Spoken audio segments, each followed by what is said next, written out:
Olá pessoal, tudo bem? Sejam todos bem-vindos. Muito obrigada aos novos inscritos, a vocês que sempre deixam os likes, a vocês que compartilham esses vídeos, tá bom?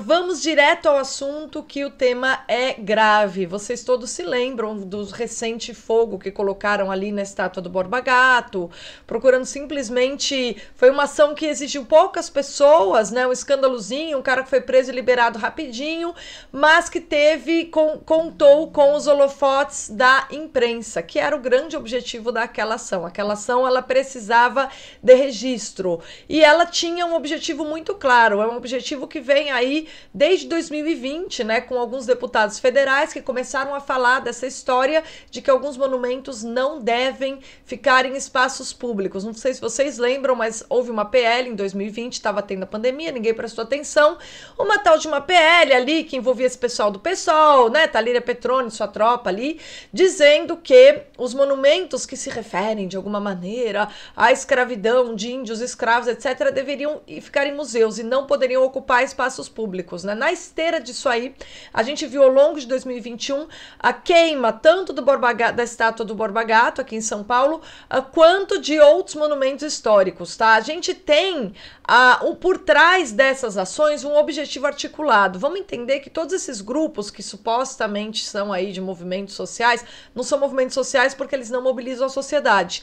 São grupos ligados a partidos políticos da esquerda, especificamente ao PSOL. Essas pessoas, elas promovem ações para justificar políticas públicas que aparecem aí sendo propostas pelo PSOL, tá? Então o negócio é tudo articulado, é tudo feitinho. As pessoas acham, nossa, estão querendo chamar a atenção da sociedade queimando o Borba Gato. Não, não queriam. Só queriam dar ensejo para justificar a abertura de uma PL.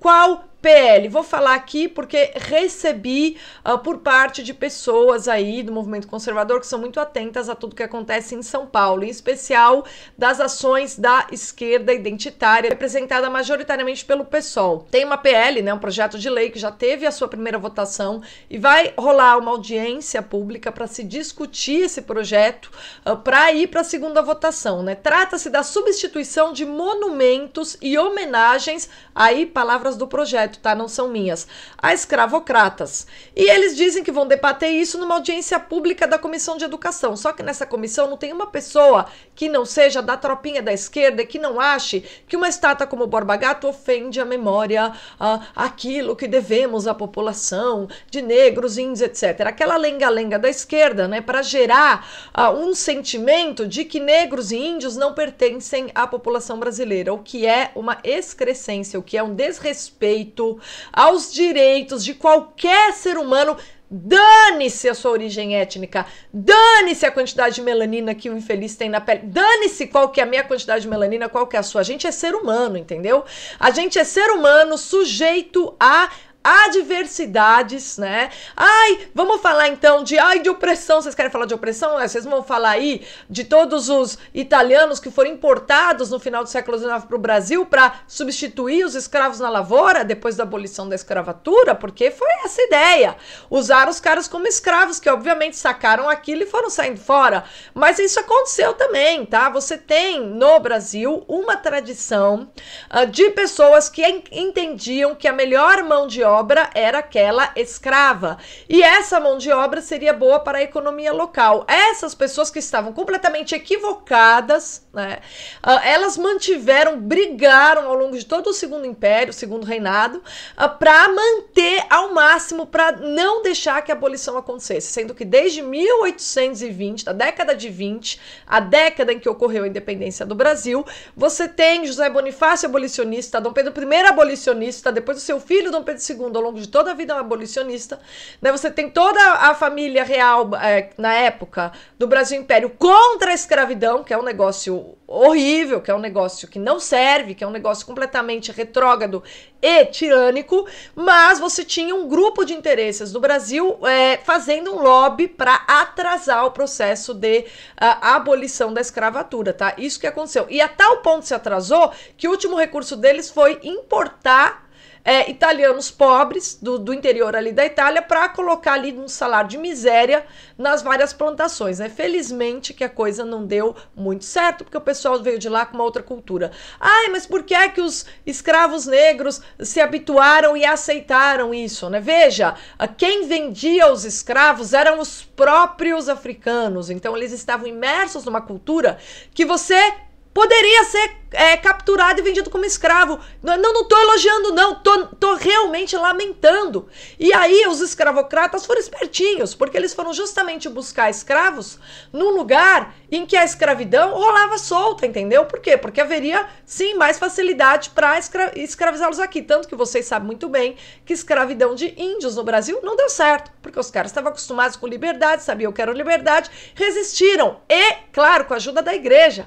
E aí você teve todo o trabalho dos jesuítas mostrando que por meio da evangelização, né, que muitas pessoas chamam de catequese, mas foi simplesmente compartilhar o ideário e a cosmovisão cristã com os índios, usando isso, provando por meio desse trabalho que simplesmente eram seres humanos, ou seja, pessoas que eram perfeitamente capazes de compreender algo extremamente sofisticado e difícil na visão da própria igreja, e com isso eles falavam, como é que vocês vão escravizar pessoas assim?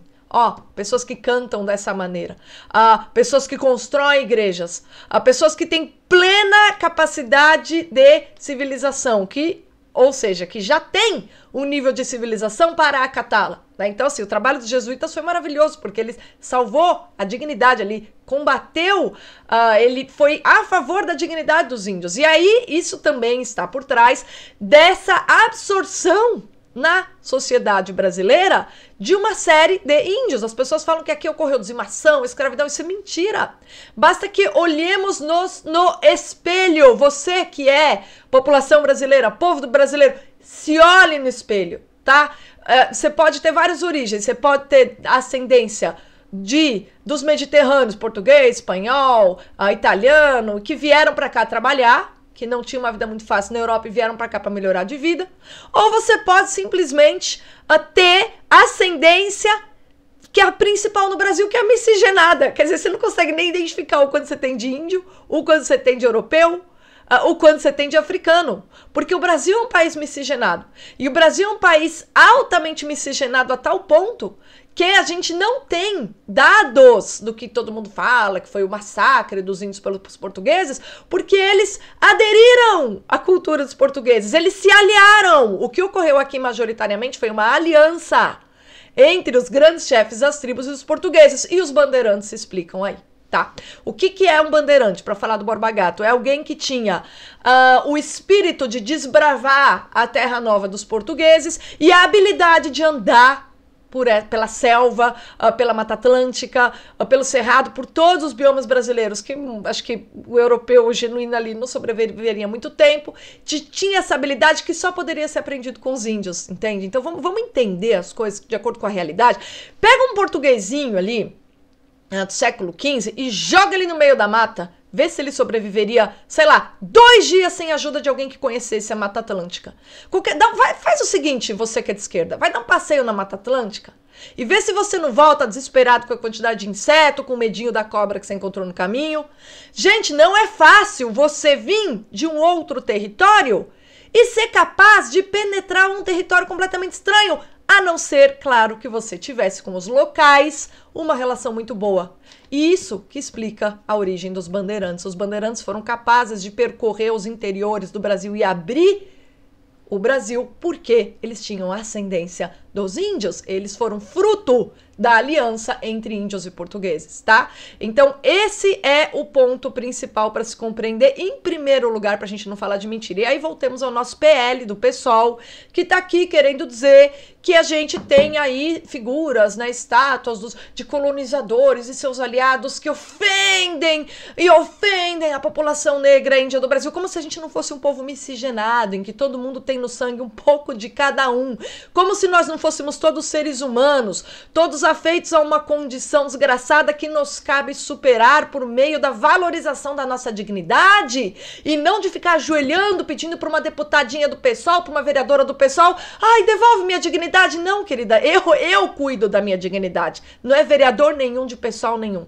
Tá, e a minha dignidade, aliás, sabe como que eu preservo ela? Não engolindo o discurso esquerdista que precisa da fraqueza do próximo para se fazer necessário por meio do Estado.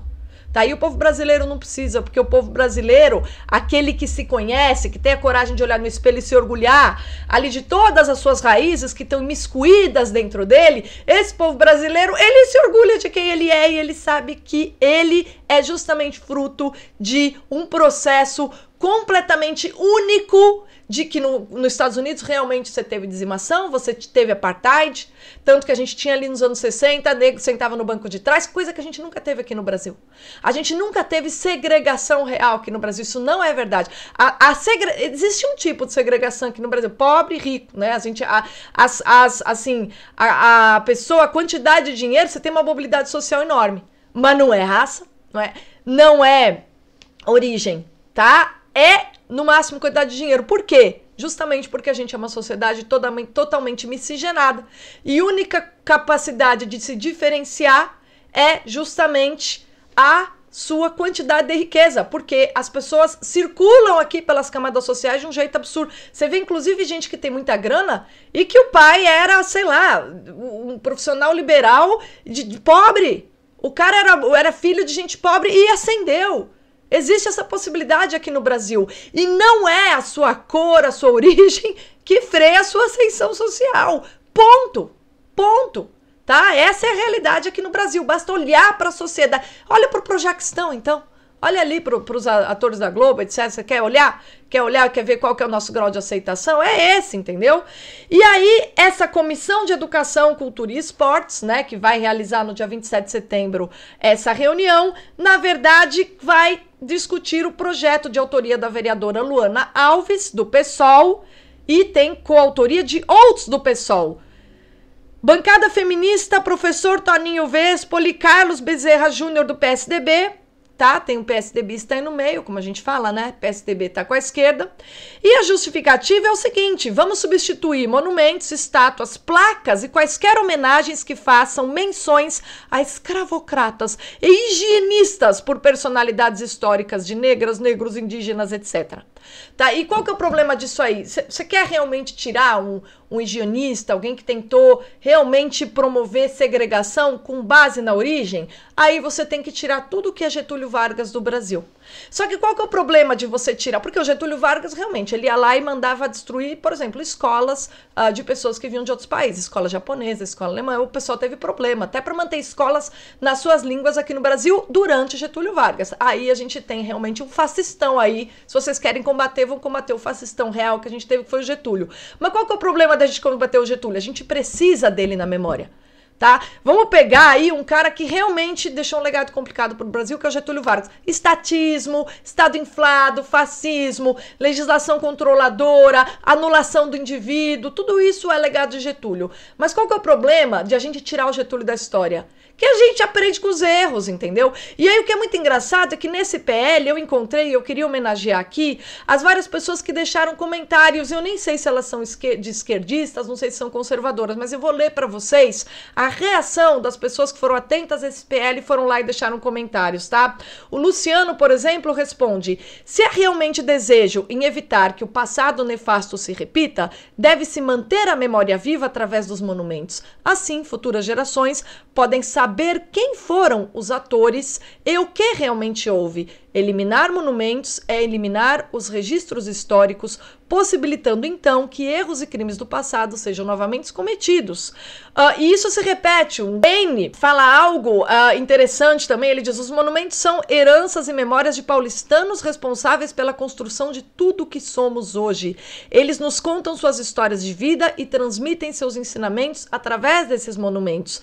Ao destruir, estarão destruindo igualmente as heranças e ensinamentos deixados por esses honrados professores e, por consequência, nos tornando menos capazes. E, claro, vão capacitar as gerações futuras. A Cristina de Jesus Tamashiro escreve o seguinte: eu deixo o meu pesar por esse PL 47/2021.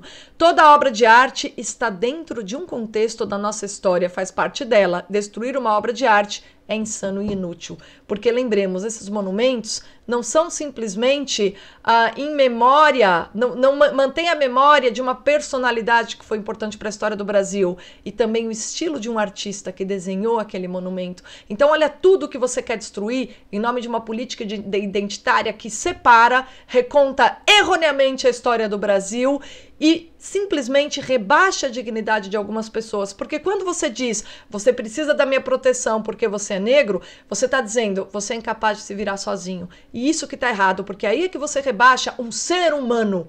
Dane-se a quantidade de melanina que ele tem na pele.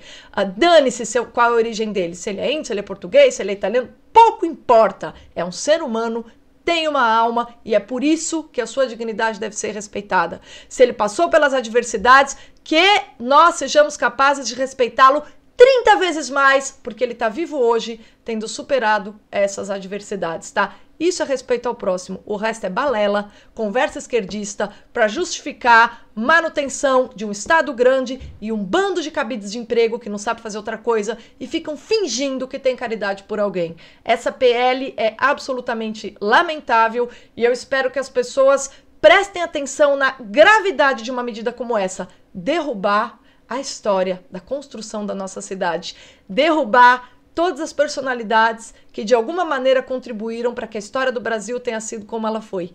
Não importa se ela foi boa, ruim, mais ou menos, cheia de adversidade. A história é o que ela é.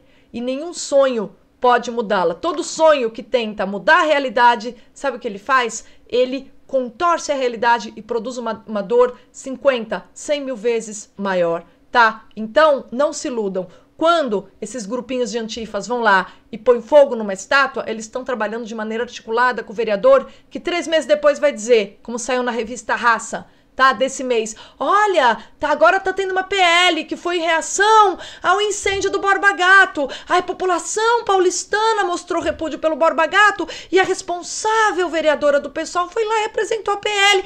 Não é que foi tudo pensado antes. Então vocês estão vendo como a esquerda trabalha? Vou deixar aqui o registro do elogio aos assessores aí do Douglas Garcia e demais deputados estaduais e vereadores que estão prestando atenção em como que esse pessoal trabalha e estão tentando pelo menos ampliar o conhecimento disso pelas pessoas que dizem se interessar por política e por manutenção da cultura. A gente tem que prestar atenção que essas ações que parecem pequenas são mais graves do que a gente imagina, tá bom? Pessoal, o vídeo de hoje era esse.